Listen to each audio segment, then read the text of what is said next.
This is the Independence Center coming up on the left, the building with the kind of the faded blue paint.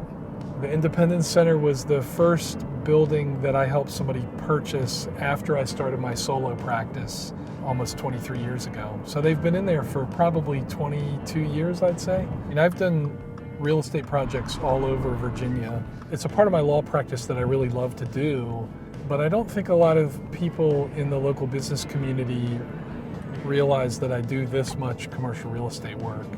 So we're pulling into the Renova Center. This is a building that I helped my client purchase several years ago.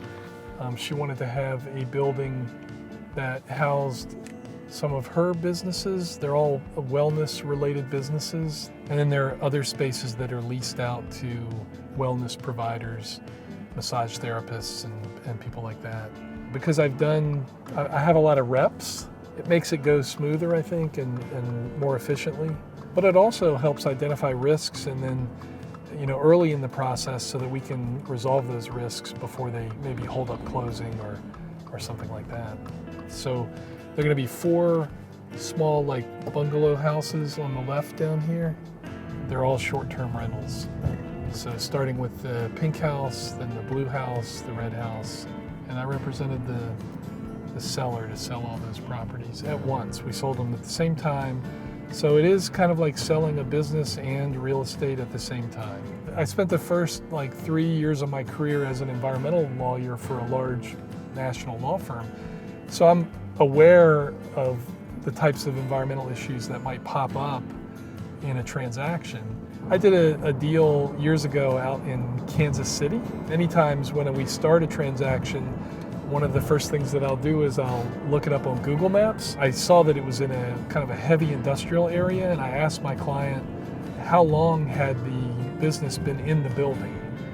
And I believe the business had been in the building about 139 years in the same building. I know. And it was a manufacturing business. And so I suggested to my client, we might want to get an environmental phase 1 so that we could identify potential environmental risks. And sure enough, they found a lot of issues. By knowing those issues, we were able to negotiate some really favorable terms in the agreement for the purchase of the business and the lease so that the landlord would remain responsible for environmental issues that popped up or that were related to operations prior to the closing. There is an option out here for a lawyer who doesn't work at a very large law firm but still does very sophisticated commercial real estate work in this area in a very kind of effective and efficient way.